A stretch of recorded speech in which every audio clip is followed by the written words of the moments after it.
Magandang umaga po sa inyong lahat. Ngayon po ay araw ng Biyernes, huling Biyernes na po sa buwan ng Marso taong 2012. Sa ngalan po ng ating kasama dito sa Master Control, si Lita de los Santos at sa ating mga transmitter engineers. Sa ngalan po ng regular host na si Tess Ramirez sa ating programang TNT. Ako po ang inyong lingkod, Josette Olivera. At syempre, mula po sa Department of Trade and Industry, sa Communications Department, ang ating makakasama, ang ganda-ganda niya ngayon. Ay, thank you very much, Partner Josette. Magandang umaga sa lahat ng ating mga suking taga-subaybay. Dito pa rin sa programang TNT. Yes. Oo. Ano ba yung latest na pag-uusapan natin ngayong araw na ito, Miss Telma? Oo, marami tayong pag-uusapan. As usual, siksik na siksik ang ating programa. Pero bago ang lahat, ay magandang umaga muli. At lalong-lalo na sa aking father dearest na nakikinig, ang aking number one fan. Yan. At syempre, dun sa ating mga nag-email at nag-Facebook, thank you po sa inyong mga komento. Keep them coming dahil sa pamamagitan po niyan ay nalalaman namin kung ano po yung nais ninyong matutunan at matuklasan dito po sa aming programa. Anyway, balik tayo. As usual, sabi mo nga na marami tayong pag-uusapan at isa dyan, syempre, yung good news. Ano ba yung dalang good news ng DTI sa linggong ito? Ang good news ngayon ay merong isang napakalaking conference na inorganisa ang Department of Trade and Industry na pinangungunahan ng Region 12, Partner Josette. Alam mo ba yung kinakain mo sa mga gourmet restaurants na mga isda na napakasarap, kulay puti? Yes. Alam mo ba kung ano yun? Hindi ko alam. Hindi lapo-lapo yun, hindi maya-maya. Oo. Pero yung masarap yun, masarap. Masarap. Yung white meat, di ba? Oo. Ang tawag dyan, yung Mekong Kanduli. Kasi galing yan, nag-originate itong isda na ito sa Vietnam. Oo. Tawag din dyan, kanduling itim. O kaya kaduhito sa Pilipino. Yes. Yan. So, pero ang, ano ba, scientific name ba ito, Marela? Yung Pangasius? Part of the scientific name. Pangasius is the scientific name. Oo. So, ito ay napakalaking ngayon, negosyo, no? Na maaring pasukin ng ating mga kababayan. Yes. Yan. So, para pag-usapan natin ngayon at ipaalam sa ating mga kababayan. Ano yun? Sige. Ipaalam sa ating mga kababayan, ano ba itong Pangasius Conference na ito? National Pangasius Conference 2012. Ating makakausap si ARD Doris De Lima ng DTI Region 12. Good morning, ARD Doris. Good morning.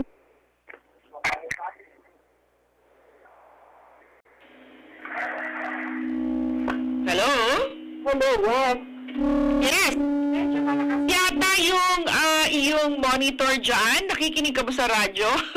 Wala ho kaming dito po sa may conference hall. Okay. So, dito pala sa loob ng booth namin ang malakas. Okay po. Okay, anyway, today is the start of the National Pangasius Conference. Maybe you can talk to us, what exactly is this? Is this an annual thing at pang-ilan na? Actually, ito na ho yung pangatlo. This is the third national conference. We started it in General Santos City, and then dalawa pong nangyari doon, dalawang conference. But kasi nga lumawak na ho yung ating, nag-expand na po tayo hanggang sa Luzon. Naging ginawa ho natin dito sa Rizal kasi marami pong development dito. Ito hong Pangasius ay nakain na natin, hindi lang ho tayo conscious. Correct. Na ito nga pala yung Pangasius. Ito po yung tinatawag nilang cream dory. When you go to a restaurant, they always offer you filet. And if they offer you filet, it's always cream dory. Yeah. So if you analyze where it comes from, it's not ours, it's not local in the Philippines. Imported po lahat ito. Imported Ngayon, lahat from Vietnam.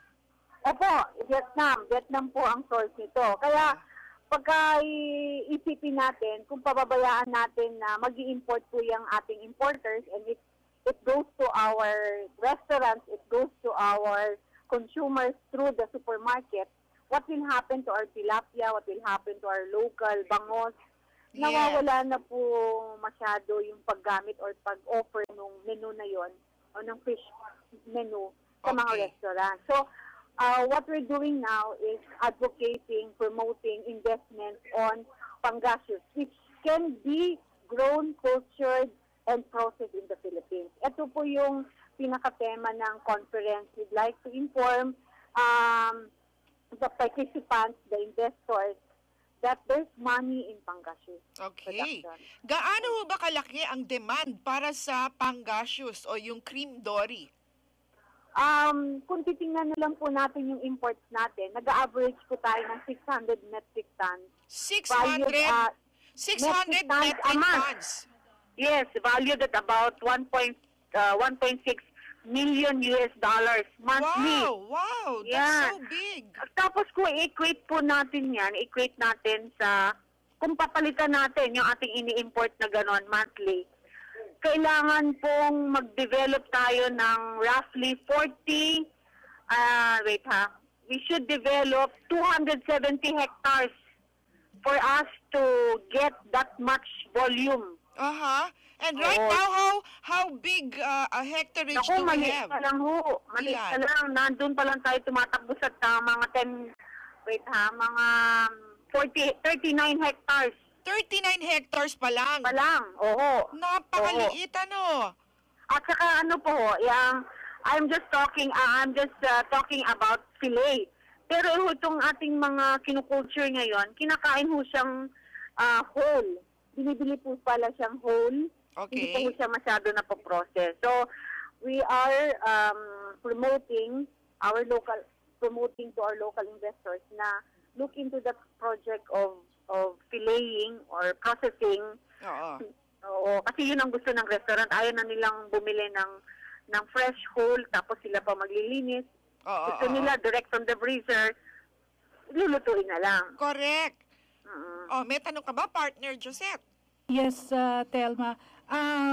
Ma'am, tungkol pa rin dito sa pang-gaseous, pwedeng malaman kung may mga feedback na tayo mula sa ating mga investors, local investors. Yeah, oo. Ito nga maganda dito. While we are doing the conference, meron kaming mga preparatory works. We're looking for investors. At ngayon ho namin ihaharap sa kanila na meron po kami mga nakitang investors. Mm-mm. Meron ho tayo sa bandang Region 12, dyan ho sa bandang Ligwasan Mars, maraming hong patubig dyan. Meron ho plantang itatayo. Dito ho bandang Region 3, dito po sa Bulacan, ginagawa na po yung planta at ready for operation by August. We're looking for another partner. Meron po na kami nakitang partner pala, pas hinahanap niya pa yung magandang pwesto. Hindi pa ho siya nakadecide na itong pangatlong planta na sinasabi ko. Okay. Meron na rin ho tayong maliliit Oo. na bagawi encourage them to already process it into value added. Kaya pagka nakabili ho kayo kunyari ng hotdog, hindi lang ho karne yun, kundi isda yun. Nagagamit isda din yun? pala na extender yon. Yun. Oh, pwede ho. Hindi ho Oo. extended tawag doon. Talagang siya ang raw material. Siya ho ang direct hotdog material. na panggaseous. Opo, isda, fish dog, kumbaga. Kung Fish dog. Parang Pwede ho siyang, fish balls. pwede ho siyang siomay. Pwede po siyang, marami. Oo, Nakagawa na ho oo. kami ng mga 26 product line out of Naku, napakarami palang magagawa dyan. Kamusta naman po ang inyong supply chain o yung value chain ng panggaseous sa Hello? Naku, naputol.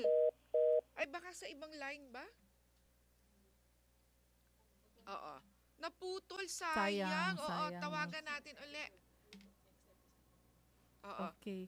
Anyway, nabigyan naman niya yung yung masasabi natin na mahalaga, no, na malaman ng ating mga kababayan kaugnay nga nitong panggasyos, itong fish dog, Oo. lalo na. So, para po, doon sa mga interesado, pwede po kayong mag-attend ngayon dito sa 2-day Pangasius Conference na ngayon ay nangyayari o mag-uumpisa sa Gems Hotel, dyan po sa Antipolo. So, tumawag lamang po kayo sa 0920-905-0640 kung kayo po ay interesado, o di naman dito sa Gems Hotel mismo sa 788-9787. At, naku, talaga naman, ang dami palang mga oportunidad dito sa negosyong itong Pangasius. Yes. Line. Okay, so tuloy-tuloy tayo. Pag-uusapan natin uli yung Pangasius sa ating susunod na episode. Tatanungin natin si ARD Doris De Lima kung ano ang nangyari sa komperensya. At meron ding mga tours yan, kaya talagang partner Josette, kaya gusto kong yung ating mga tagapakinig, kung may oras sila, mag-attend sila. Today and tomorrow lang yan dito sa National Pangasius Conference 2012 na nangyayari po sa Gems Hotel, Antipolo. Tuloy-tuloy pa rin po tayo dito sa TNT.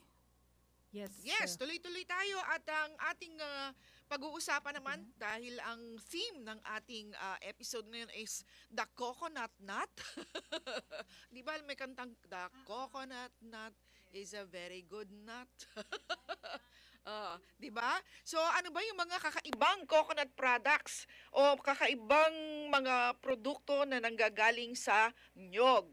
Ito, ang makakausap natin, isang SME success story ito. Walang iba kundi si Mr. Andy Albao, isang entrepreneur, ang may-ari ng Coco Wonder Coconut Products or Andy Albao Enterprise. Magandang umaga po, Mr. Albao. Hello, good morning. Yes, good morning, sir. Thank you for joining us in the program. Good morning, sir. Thank you din, thank you. Opo, ano po ba itong inyong mga produkto dito sa Coco Wonder? Itong mga produkto po namin sa Coco Wonder gawa sa coconut products. Ano po ito? Food or non-food? Food. This is food, okay. Katulad ng coconut sugar, virgin coconut oil, Okay. at coconut dietary fiber. Anyway, ito marami po kaming products dito Okay. na considered na functional food. Aha. O yung merong tinatawag na aside pagiging highly nutritious, merong healing benefits din po ito. At ito recognized worldwide pag tinawag ng coconut. Okay. Ano po ang inyong volume ng production, Mr. Albao? Yung volume namin ng production, nakakagawa din kami ng ilang 20-footer container per month. Ba? Tapos yung 80% po ng production namin, ini-export. Saan 20%? bansa? Meron po kami sa North America, yung US, Canada, hanggang Europe, yung UK, Switzerland, saka France. Australia naman, saka New Zealand, pati sa Japan, mga ganun. Okay. I'm sure na hindi naman... Gano'ng katagal na ba kayo sa negosyo, Mr. Albao? Mga 4 years, ma'am. 4 years. I'm sure hindi naman kayo nag-umpisa agad ng malakihan. Paano ho ba kayo nag-umpisa? Baka naman ma-inspire ang ating mga kababayan sa inyong storya. Oo, talagang medyo inspiring nga. Opo. Kasi una nga noon, parang few kilos of coconut sugar lang. Opo. Doon sa relatives ko sa Cotabato. Unang-una, gano'ng kalaki yung inyong nyugan? Medyo maliit lang naman po. Ang sa personal ko mismo ay 5 hectares nga lang yun 5 hectares. Pero Ilang puno ho yun? Sa sa relatives, Opo. medyo nasa more than 10 hectares at kulang talaga yun doon sa production namin. Opo. Kaya ang nangyayari, bumibili po kami ng raw material sa ibang may farm. coconut farms. Oo, at saka nagre-rent din po kami ng coconut trees na natutuwa ho naman yung mga ibang small farmers doon kasi mas kumi-income sila ng mas maganda kaysa magkokopra. Ano yun? Parang contract grower sila?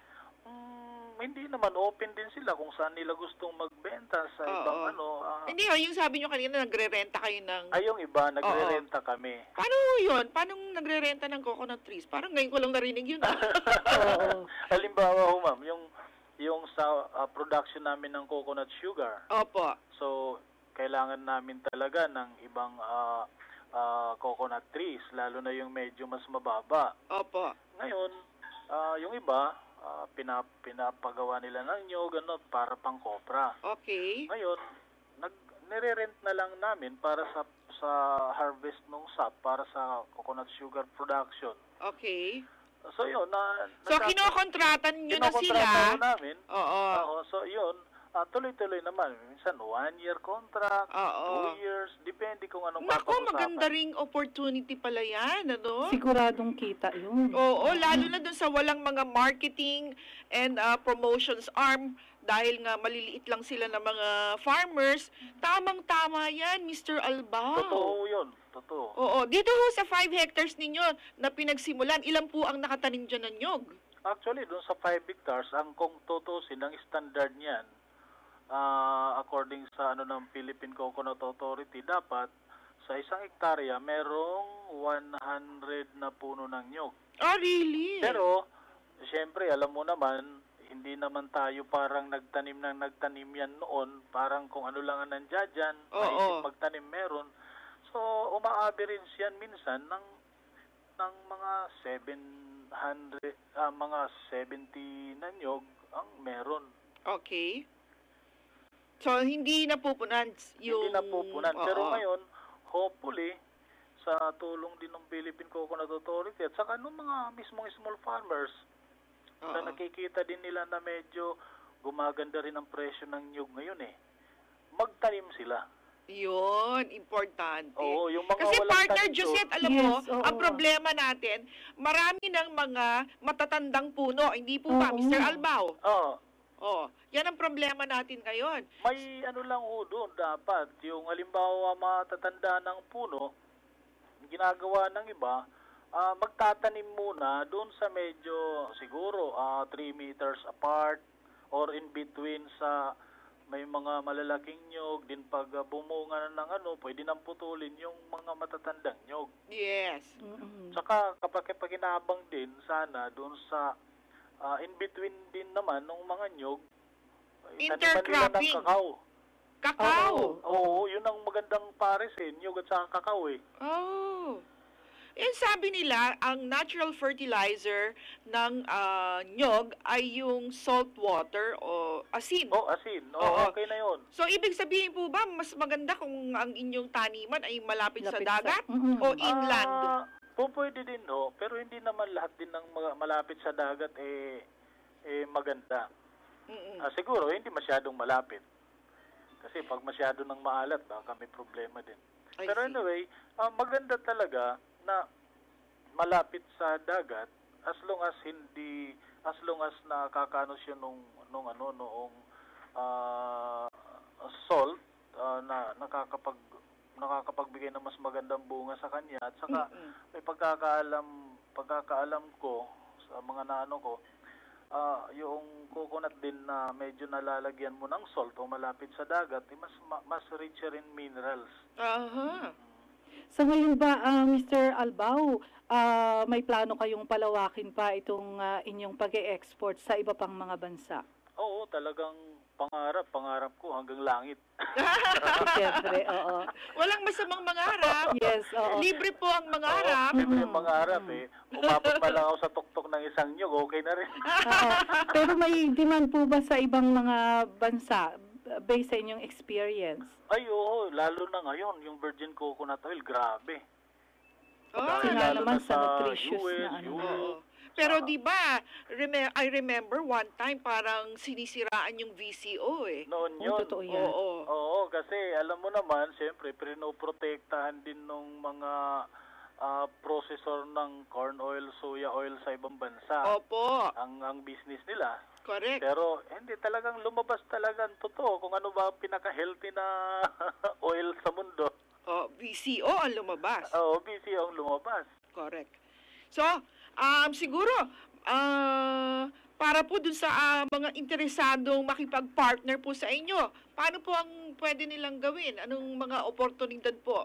Yung ngayon, yung oportunidad na ino-offer namin sa small farmers, kaysa magkokopra sila, may tinatawag kami ngayon na mag-produce sila ng white copra.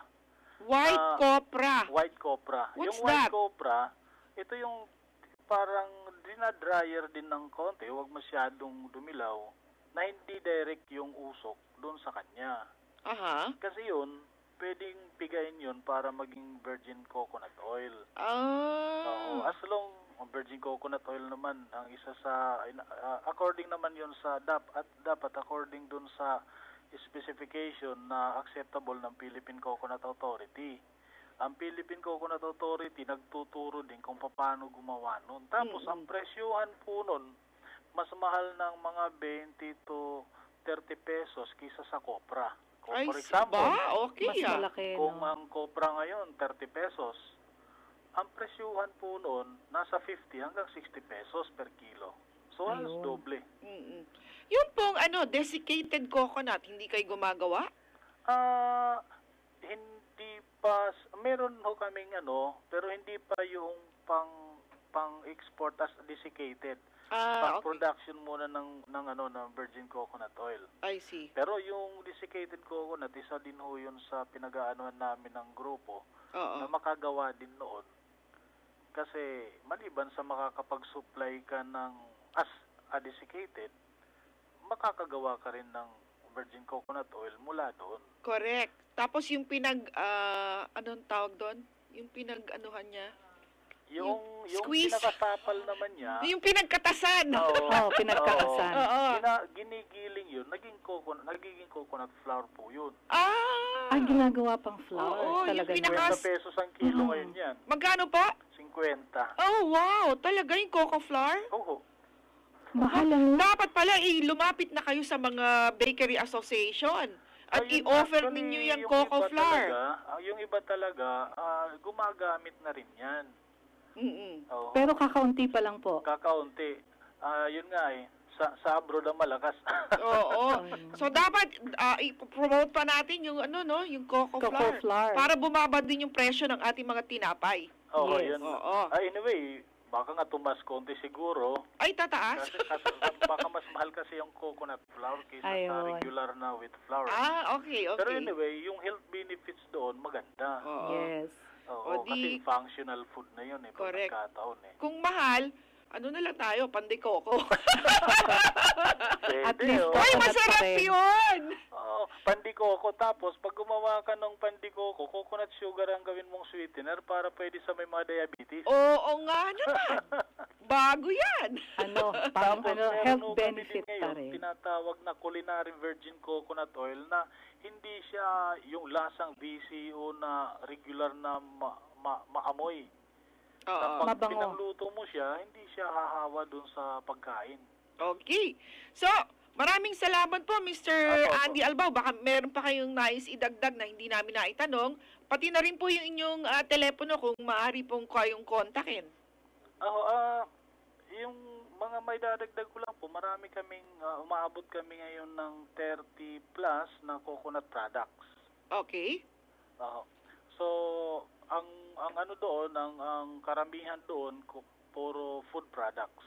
Okay. Naghahanap din ko yun ng mga distributors. Baka may Oo, nakikinig isa din sa yan, atin. naghahanap kami ng Oo, distributor i-announce nyo para yung number nyo. mas mapalawak naman yung distribution dito sa Pilipinas. Oo. Isa nandoon sa abroad yung nakikinabang. Correct. So, ano po yung inyong telepono para po dun sa interesado? Ang telepono po namin is 896-7929 at saka 895-1061. Ayun. Ulitin natin, 896-7929. 895-1061 para Yes, po ma'am. doon sa interesado maging distributor ng mga Coco Wonder Coconut Products. Thank you very much, Mr. Albao. Thank you din po. Magandang umaga po. Okay.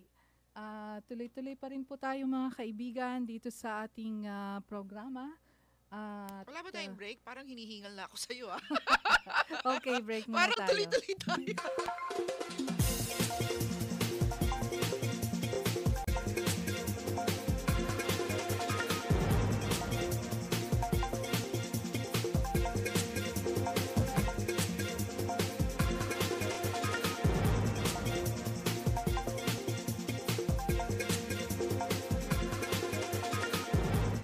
Okay, tuloy-tuloy po tayo dito pa rin sa TNT ngayong araw na ito. Ito talagang si partner Josette hindi inaalala, baka yung ating tagapakinig hindi na humihinga. Ikaw talaga. Anyway, marami pa rin tayong pag-uusapan at alam mo, partner Josette, itong ginagawa natin pagtulong sa ating mga kababayan para sila ay makapag-isip. Ano bang negosyo ang pwede kong pasukin para naman yung aking kabuhayan lumago, 'di ba? Yes, At ano ba totoo. yung end nito na gusto natin? Yung mabawasan ang kahirapan. Poverty reduction. Oo. Tapos, marami tayong mga partners dyan na iba, na mga ahensya, no? At isa dyan yung Japan International Cooperation Agency. Yes. Napakalaking tulong na ginagawa ng JICA para sa atin sa DTI, lalo na yung aming collaboration sa JICA ay talaga namang pinalakas para lalo pang maraming matulungan. At para natin maintindihan lalo kung ano ba itong poverty reduction na programa ng JICA, ating kakausapin ang section chief ng JICA for Poverty Reduction. Walang iba kundi si Miss Flery Chan. Good morning, Miss Chan. Hello? Hello, good morning. Yes, magandang umaga po, ma'am. Magandang umaga. You're live on Radyo ng Bayan and thank you for finding time to be with us. Okay. Oo. Ano po ba ang collaboration na nangyayari ngayon between DTI and JICA, specifically dito sa tinatawag na Industry Clustering Enhancement Program? Okay. Ngayon, meron kaming tinatawag na National Industry Capacity Enhancement Project, no, with DTI. And mag-uumpisa ito sa susunod na buwan, sa April. Basically, ang objective nung project is to strengthen yung institutional and technical capacities ng mga industries and provide training and capacity enhancement activities to DTI and the industry clusters. Mm-hmm. At saan-saan pong mga areas ang inyong tinitignan na matulungan? Ang coverage ng project na ito ay nationwide, no? So, Nationwide? So we will have industry clusters in basically at Region 3, Region 4A, Region 7, and Region 11. And there will be around 21 clusters na kasali dito sa programa na ito. Okay. Ano pong mga industriya itong kasali sa clustering? Just to name a few, meron tayong coffee, dairy, bamboo, milkfish, tourism, ICT, health and wellness, wearables and home style, seaweeds, at sa agriculture naman may banana, may coconut, at meron ding mango, no? I see. Yan ang mga kasamang mga clusters. Ma'am, tatanungin po ng ating mga tagapakinig, paano po ninyo pinili itong mga rehiyon na ito at itong mga industriyang ito? Okay. Before NICEP, as we call it, meron kaming tinatawag na Davao Industry Capacity Enhancement Project, ano? And since maganda yung performance nung DICEP, naisip namin na together with DTI na perhaps pwede namin i-expand yung industry clusters na pwedeng sumali sa programa. So, in consultation with DTI, ito yung mga priority ng DTI na pinresent nila sa amin at ito yung kinonsider namin under NICEP. Okay, may tanong ka, partner Joseph? Yes, partner. Sa kasalukuyan po, ma'am, ano po yung pinakamalaki ng naiambag ng inyong tanggapan sa mga regions dito po sa ating bansa?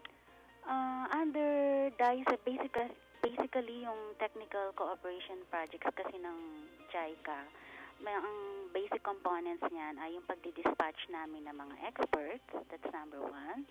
And then pagbibigay rin ng mga training, counterpart training sa Japan, dun sa mga industry clusters at sa mga DTI personnel. And in some cases, nagbibigay kami ng mga office equipment. No? So yun yung mga basic assistance na binibigay ng JICA sa mga technical cooperation projects namin. kasalukuyan po ba masasabi natin na talagang 100% successful ito pong mga natulungan? Base dun sa terminal evaluation na ginawa, na bago nagtapos yung sa Davao, satisfactory naman yung rating na ibinigay, no? But of course, meron ding mga lessons learned. So hopefully, with the nationwide coverage under NICEP, may apply itong mga natutunan under the Davao experience at lalo pang mapagbuti ang pag-i-implement nitong NICEP. Okay. Ito pong planong NICEP po. Kailan po ang implementation nito? Yung chief advisor ay dadating na sa mid-April. And pagdating niya, doon na makikipag-consultation na with DTI at mag-uumpisa na ang implementation ng NICEP. I see. And what is the, ano po yung mechanics nito? Itong NICEP? As I mentioned, ang support na ibibigay ng JICA is yung pagdi-dispatch nga ng experts, one of which is the chief advisor. Yes, and yes. some short-term experts will also be dispatched. Yes, ma'am. And then meron ding counterpart training sa Japan. And support activities sa mga industry clusters ay bibigyan din. At bawa, training din. Yung Pero sino po ang gagawa ng pinaka-program mismo? DTI na po? DTI together with the expert. Okay. Dapat laging may konsultasyon. Yes. So, bago pa ito mailatag sa baba, gaano katagal pa ho ng consultation na mangyayari between DTI and the JICA expert? Tingin ko hindi naman magtatagal kasi bago nag-umpisa yung implementation, meron na kaming ginawang mga preparatory workshops together with DTI upang ihanda na nga ang mga stakeholders sa pag-i-implement nitong NICEP. Okay. Sige po. Well, may tanong ka pa, partner? Isa na lang. Based on your experience dito po sa DICEP, dahil pinalawak na nga itong inyong program, gaano po katagal itong isinasagawa niyong consultation at yung implementation? Yung implementation period ay 3 taon. Okay. This year. So, sa 3 Does taon that come with financial or funding, yung requirements po? Lahat ng technical cooperation projects namin ay may counterpart assistance ang partner agency namin, and in this case nga DTI. Okay. So ang pinaka po ng JICA counterpart niya ay yung pagpapadala ng isang expert. Oo, tsaka yung pagte-train. Pagte-train. Okay. Wala po ba kayong industry cluster para sa mga broadcasting? Baka gusto niyo i-upgrade yung aming dito. Pwede kayong mag-develop ng proposal na ganyan. Pwede pala. Director Tito! Nobody Nakikinig should ka ba? stop me from developing a good proposal na tingin ninyo ay makakatulong sa sektor ninyo. Opo, in the area of information, kasi meron kayo ditong ICT. Baka naman in the area of communication, di ba po? I-consulta nyo ang DTI on that matter, kasi kami, we work with our counterpart agencies. Oo, kami rin pala yun. Ayun pa rin. Para naman maano tayo. Sige po, ma'am. Okay. Napakarami po naming natutunan. Thank you very much. At saka, kung meron po pa kayong nais i-announce, please don't hesitate to call us in our program. Maraming salamat. Gagawin namin yan. Kasi we need information dissemination din sa project na to. Yes, ma'am. Para ma-replicate yung mga good practice. That's right. Kung meron din kayong mga trainings abroad, baka naman pwede nyong ipasabi din sa amin. Para mapasama tayo. Okay. Thank you, Miss Flary Chan of JICA. Okay, good morning. Good morning. Bye. PNP. Explosivo, explosivo, explosivo.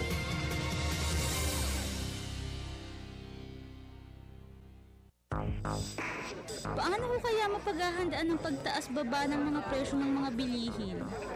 May nagbibigay ba ng training para sa mga kagaya kong nais magkaroon ng panibagong kasanayan sa trabaho? Hala, tama kayang singil sa akin ng tindero? Teka, tungkol ba yan sa kalakalan at industriya? Heto ang pinakabagong programa na sasagot sa inyong mga problema, magpapasabog ng balita at impormasyong may kaugnayan sa pagninegosyo at kalakalan sa produkto at pamilihan. Narito na ang TNT Explosivo. Pinangungunahan ng DTI Director for Public Relations Office at isa ring dating tagapamahayag na si Miss Thelma Dumpid Morillo at radyo ng Bayan Anchor na si Tess Ramirez. Alamin ang mga pangunahin at pinakahuling balita na pangkalakalan at pagninegosyo. Ihahatid sa inyo ng Department of Trade and Industry linggo-linggo. TNT Explosivo. Explosivo. Explosivo. Ang unang pasabog ng DTI sa taong 2012.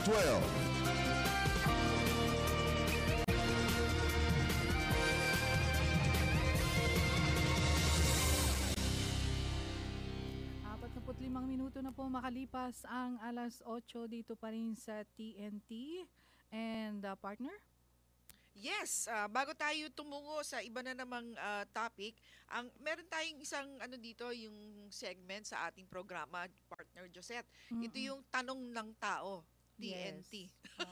Dati ay inaantay natin sila na magpadala ng tanong sa atin, parang nahihirapan yata sila. So, babalik na rin na naman natin. Tayo na naman ang magtatanong sa kanila. So, ang tanong natin sa araw na ito ay tungkol saan ang good news kaninang umaga, yung pinag-usapan natin sa unang bahagi. Ano yung pinag-usapan natin na good news mula sa DTI kanina sa umpisa ng programa? Yan. Ang sagot niyan ay may premyo mula sa Department of Tourism na travel? Ha? Travel ba? I wish. Ang swerte nyo naman. Hindi, libro. Libro. Oo, travel book. Okay. Yan. So mag-text na po kayo. I-text nyo inyong pangalan, address, at ang tamang sagot sa 0917-422-6342. Ulitin ko po, 0917-422-6342. So, text na po kayo at manalo kayo ng isang napakagandang travel book mula sa DOT. Maaari ninyong kunin ang inyong premyo mula po sa ating guard. Ayun. Okay. So, ano na tayo ngayon? Alam mo ba yung sa nyog, yung pinaka, tawag doon? Yung bunot. Bunot. Oo, alam mo ba yung bunot ginagawang coco choir? Alam mo ba yung coco choir? Yun yung ginagamit na pang sa mga upuan. Yung pang tawag doon? Feeling. Sa mga upuan. Yung sa mga furnitures. Sa mga furnitures, sa mga sasakyan. Yes. Oo. Ang isa sa mga gumagamit niyan ngayon, Mercedes-Benz. Talaga? Oo, ang mga nila, feeling ng mga upuan nila ay gawa sa coco choir. Hindi mo alam yun, ha? Hindi ko, ngayon ko lang nalaman. Ikaw talaga, napaglilipas, napag-iiwanan ka. Information officer ka pa naman. Hindi pa naman. Anyway, okay. Marami pang pinaggagamitan ng coco choir at talagang malaking negosyo yan. Kasi nga sinasabi nila, sa nyog, walang natatapon dyan. Lahat ay mabebenta. Yes, magmula sa tubig, magmula sa pinakadahon niya, at saka hanggang sa bunga. Lahat yan mabebenta. Kung talagang ikaw enterprising, lahat yan may bebenta mo. Yes. Oo. So, ang ating pag-uusapan ngayon, nandiyan naman si Miss, okay. Yung, di ba kanina nabanggit ng JICA na meron silang mga industry clusters. Ang isang industry cluster doon ay coconut. Yes. Oo. So ngayon, kausapin natin ang Provincial Director ng DTI Davao Oriental. Walang iba kundi si Miss Belinda Ambi. At siya yung ano yun? Medyo. Siya yung nakakaalam nitong NICEP Coco Core Industry Cluster. Kausapin natin PD Belinda Ambi. Good morning. Good morning po. Yes, welcome to the show. at you're live on Radyo ng Bayan. Thank you and magandang umaga po sa mga listeners ng Radyo ng Bayan. Opo. Siguro po, bigyan nyo kami muna ng situationer. Kamusta po ba ang ating Philippine coconut industry? Gaano kalaki po ang volume na ating ini-export at ano pa ang demand ng merkado? Masyadong malaki ang Philippine coconut industry. So siguro on my part, focus na lang muna ako sa coco coir. Kasi right now, ako yung industry manager for that particular value chain, yung sa coco coir and peat. Okay. So far, malaki masyado ang merkado for coco coir sa export market. Ang main export market po natin is China. And then we also export to Korea, Japan, even the US, and some parts of Europe. Ang volume ng export natin so far, reported namin based on DTI monitoring is at the level of 20 million. 20 million? US dollars in 2011. Okay. But we still have to reconcile this with data from our National Statistics Office. Okay. Saan po ba nakukuha yung coco coir dun sa nyog? Sa Haas po yan. So ito yung pinaka-bunot? Yeah, yung bunot na yan. Oo. Waste before, but this time it's one of the major export products natin Okay. under the coconut industry na sector. Okay. At paano po ang proseso na ginagawa dyan sa coco coir? Actually, yung Haas po natin is dinidecorticate yan para maalis yung fiber from the husk. Another ways ng coco husk, as soon as it is decorticated, yung coco pit naman. Yung coco pit is also used as soil conditioner. Soil conditioner? Soil conditioner siya. So, hindi lang actually ang fiber ang in-export natin, but some of our coco pit as well. So, aside from etong coco fiber pala, we are also producing coconut or geotextile.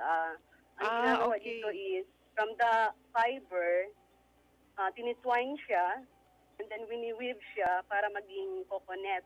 And ang coconut ay ginagamit para sa soil erosion control or yung protection ng mga slopes.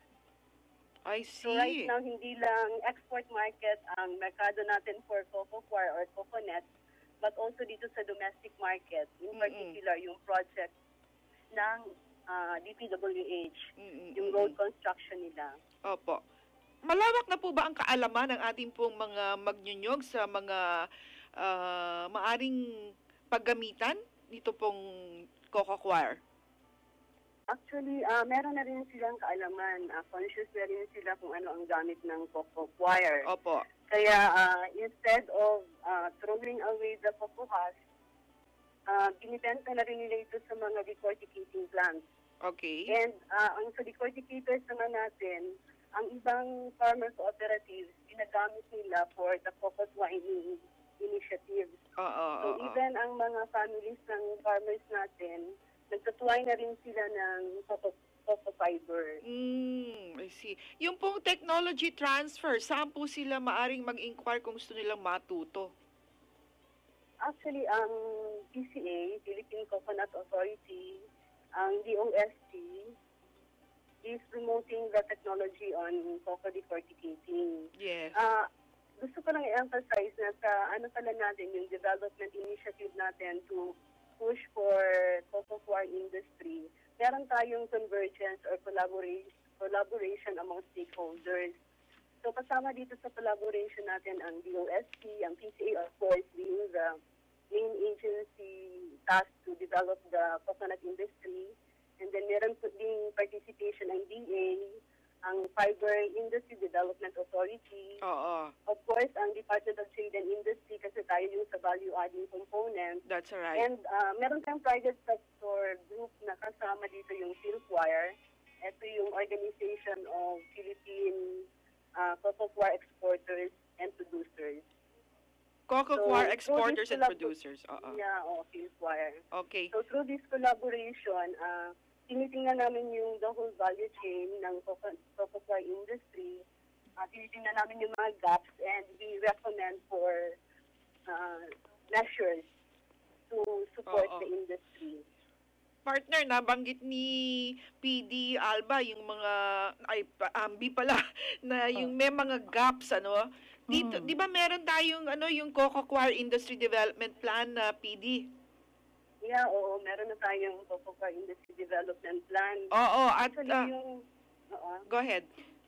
Actually, sinomulate natin yung plan na yan after we have formalized the convergence in 2011, last year when we conducted the National Coco Coir Industry Summit in Davao. So, after that summit, we have sinomulate namin yung plan. We reviewed kung ano yung the value chain and we looked into the gaps para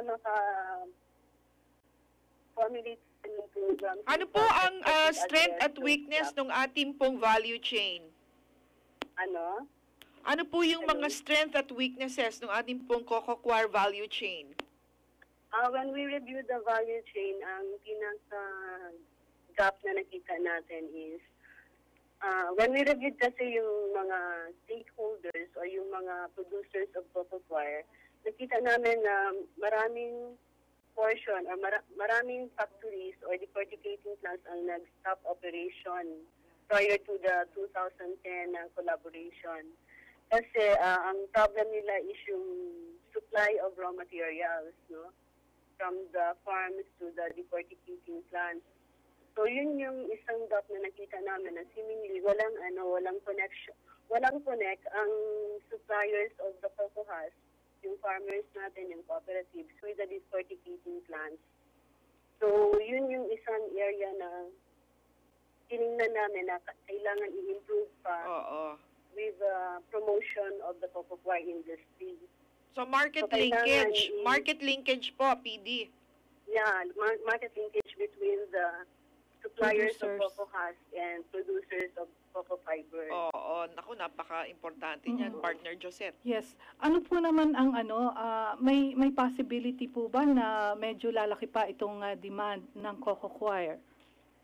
Actually, malaki talaga ang demand. Is growing at an average of 25%, more than 25% per year. 25%? 25? Per year, oo. Okay. Yun ang tingnan namin na growth na pwede nating abutin, no? Kasi if you look at the world market, ang biggest exporter ng cocoa coir is Sri Lanka. Pero if you look at their production of coconut, nasa 380,000 hectares lang sila, whereas ang Philippines, 3 million plus hectares. So, we can still produce more. Yeah.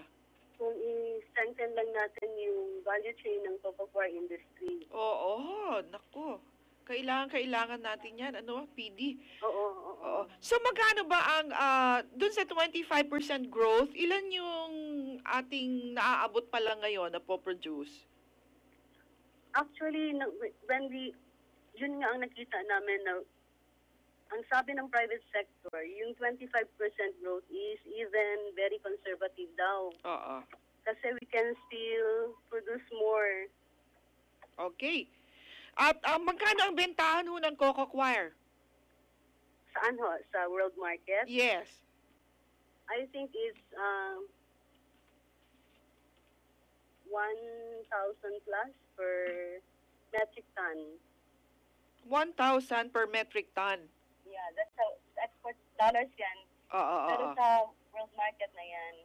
Okay. And we get kasi information from PETP every month or every week kung ano na yung status of pricing sa world market. Okay. Sayang, wala na tayong oras. Anyway, magpapasalamat na tayo, Partner Josette, kay PD B para sa oras ninyo. At please, don't hesitate to call us pag meron kayong mga additional information na nais nyong parating tungkol sa Coco Coir. Thank you din sa opportunity to give information about the industry. Okay, magandang umaga po. Okay, bye. So, paalam na po tayo. Ayan, binagsakan ka tuloy yung telepono. Okay, wala na po tayong panahon. Naku, talaga namang kapos na kapos tayo sa oras. Oh, ratsyada na naman ang balita. Susunod, kasama si Miss Mimi Bongkan. Pero bago ang lahat, ay magpapaalam muna kami ni partner Josette. Ako po ang inyong lingkod, Thelma Dumpit Murillo, mula po sa Department of Trade and Industry. Do good, be felt, make a difference. Happy weekend, everyone. At sa ngalan po ng ating kasamang Lita de los Santos at Rene Etable sa ating transmitter engineers. At sa ngalan ni Tess Ramirez, ako po si Josette Olivera. Magandang umaga po.